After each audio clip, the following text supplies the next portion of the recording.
हा अक्षय तृतीयाचा दिवस आहे आणि आजच मी सीझनचा पहिला आमरस आज घरी बनवणार होते.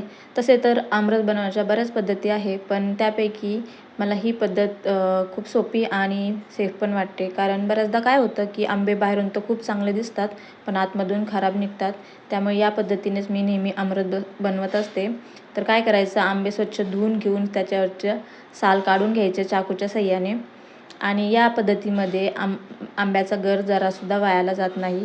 हे जे साल आहे ते आपण परत खाऊ पण शकतो आणि जे कोय उरलेली आहे ती पण आपण पुन्हा खाऊ शकतो. म्हणजे आंब्याचा गर असा थोडासुद्धा वायाला जात नाही.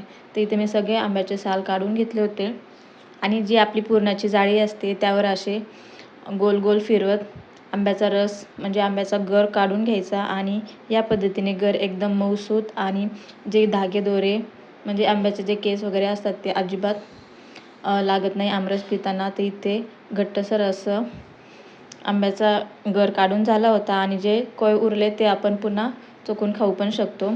आणि आमच्या घरात आमरस एकदम साधा सिंपल, म्हणजे त्यात थोडंसं पाणी आणि साखर इतकंच, बाकीचे एक्स्ट्रा इलायची वगैरे फ्लेवर्स असे कुठलेच आवडत नाही. त्यामुळे एकदम मी साधा सिंपल बनवला होता आणि ते नैवेद्याचं ताट तयार करून दिलं होतं. बाबांनी तेव्हा पूजा करून घेतली आणि त्यानंतर मग आम्ही आमरस मस्त एन्जॉय केला. सो व्हिडिओ आवडला तर नक्की लाईक करा आणि आपल्या चॅनलला नक्की सबस्क्राईब करा. भेटूया नेक्स्ट ब्लॉगमध्ये. तोपर्यंत बाय.